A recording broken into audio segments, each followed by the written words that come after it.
Nah, balik lagi nih di Koromono ID. Kali ini kita mau rekomendasiin manga horor, lebih tepatnya sih one shot manga horor dari Junji Ito. Siapa nih yang nggak tahu nih, spesialis manga horor. Langsung aja lah nih kita rekomendasiin. Yang pertama nih ada The Hanging Balloon atau balon penggantung. Ceritanya sendiri tentang Terumi yang baru aja bunuh diri dengan gantung diri di luar apartemennya sendiri, dan menjadi berita heboh bagi para fans dan juga teman-temannya nih, hingga jadi berita menggemparkan buat para media. Gak lama setelah kejadian itu, cowok yang dekat sama dia nih, Shiroishi, didatengin sama arwah Terumi di belakang rumahnya. Tapi bentuk arwahnya tuh cuma kepala gede aja, manggil-manggil nama dia. Nah, abis itu Kazuko, temennya Terumi dan Shiroishi, gak percaya sama cerita kalau ada arwah Terumi yang bergentayangan, tapi bentuknya balon raksasa yang cuma kepala aja.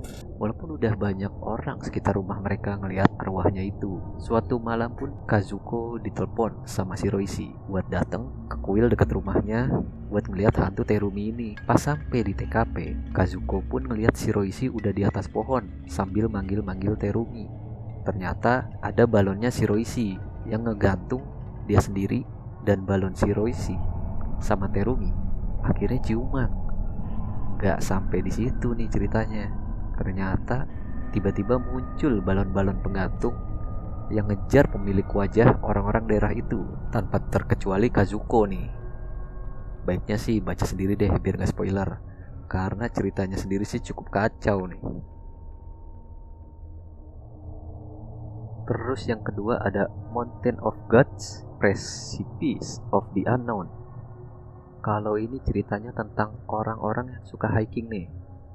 Suatu hari ada 3 orang cowok yang lagi ngobrol-ngobrol santai di pondok penginapan di Gunung H. Ada Azumi, Tenno, sama Ishida. Mereka lagi ngobrol-ngobrol tentang hobinya, kenapa suka manjat gunung. Tapi gak lama kemudian datang nih pemilik pondok penginapannya, cerita kalau di wilayah gunung itu ada kejadian kecelakaan, yaitu cewek jatuh ke jurang. Padahal jalur yang dilewatinya bukan jalur susah dan rame orang di jalur tersebut. Tapi anehnya kenapa bisa nih cewek jatuh di jalur yang relatif aman itu. Nah, akhirnya Ishida cerita kalau pernah ada pengalaman di jalur itu dan ketemu sosok aneh yang ngalangin di tengah jalan dan ngejar dia. Walaupun untungnya dia bisa selamat sih dengan kabur. Tenno pun punya cerita serupa nih, dimana pas dia lagi di tenda malam-malam ada sosok yang gangguin tendanya, dan bukan cuma satu, tapi 2 sosok yang gangguin dia. Akhirnya Azumi pun punya teori nih kalau sebenarnya sosok misterius itu gak cuma satu, tapi ternyata 2. Nah, buat cerita lengkapnya silakan baca sendiri deh biar gak spoiler, karena bikin cukup merinding lah buat kegiatan hiking nih yang pada doyan. Ketiga ada The Licking Woman atau cewek penjilat. Nah, kalau ini ceritanya ada Tsuyoshi lagi jalan malam-malam mau ke rumah ceweknya.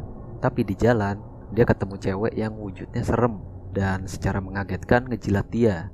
Gak lama sampai di rumah ceweknya, si Miku, Tsuyoshi cerita tentang kejadian tadi dan ngerasa jijik kalau dia dijilat tuh sama ceweknya yang ketemu di jalan. Anjingnya Miku, si Pion-chan, ngejilat dia, tapi gak lama kemudian Tsuyoshi dan Pion-chan ini udah kayak kena penyakit aneh dan keduanya pun gak bisa diselamatin. Karena cewek penjilat tadi udah makan banyak korban, akhirnya RT RW lingkungan setempat sepakat buat ngeronda nih buat nyari pelakunya. Miku pun ikutan karena dia ngerasa cewek penjilat ini bertanggung jawab atas meninggalnya cowok dan anjingnya dia. Dia pun berhasil nangkap cewek itu, walaupun sempat kejilat tapi masih bisa selamat karena bekas jilatannya itu dicuci.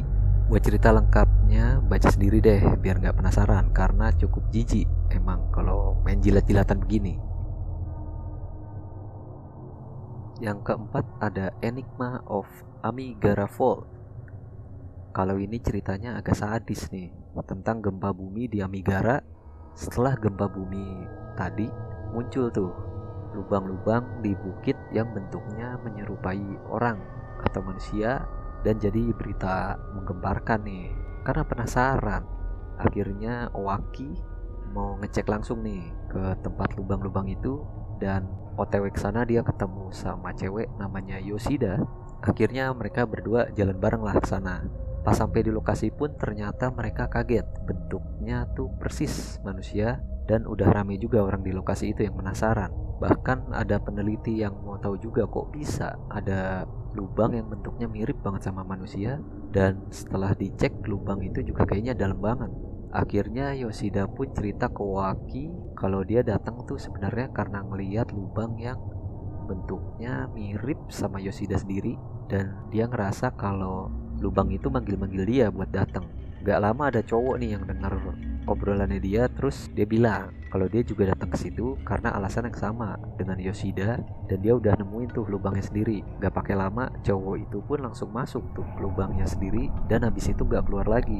Tim peneliti yang tadi pun coba nolongin cowok yang udah masuk ke lubang itu, tapi ternyata udah gak kelihatan sama sekali tuh. Kita saranin sih baca sendiri deh, karena ceritanya ini tuh cukup sadis ternyata. Nah, yang kelima nih ada layers of fear atau lapisan dari ketakutan. Yang terakhir ini sih ceritanya tentang penemuan fosil yang aneh oleh tim Profesor Soya. Anehnya itu di sekitar tumpukan fosil manusia ini ada lapisan yang membentuk badan dari fosil tadi. Profesor Soya sendiri punya hipotesis kalau mungkin sebenarnya ini kuburan zaman purba di mana mayatnya dikubur dan dikasih lapisan tanah setiap tahunnya, sampai kuburan purba ini pun akhirnya lama-lama ketimbun sama tanah.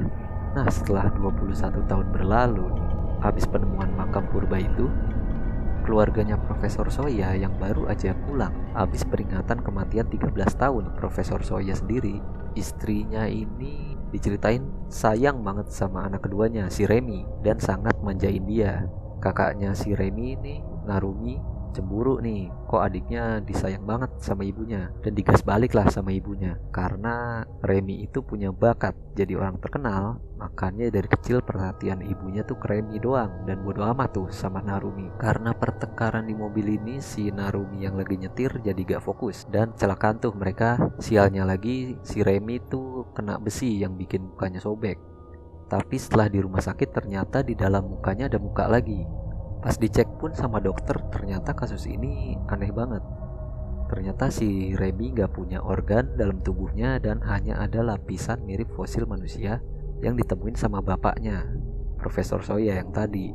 Ternyata ini semua kutukan karena Narumi pun kena, dimana dia sendiri pun ternyata berlapis-lapis kayak adiknya, kelihatan dari giginya.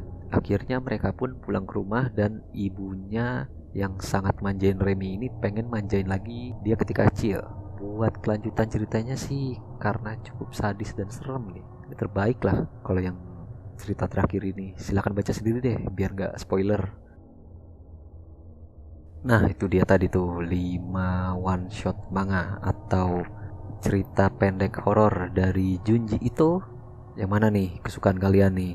Mungkin kalau kalian ada masukan silakan di komen. Kalau kalian suka bolehlah di like videonya, dan pastinya jangan lupa subscribe buat video-video selanjutnya. Sampai jumpa lagi nih teman-teman.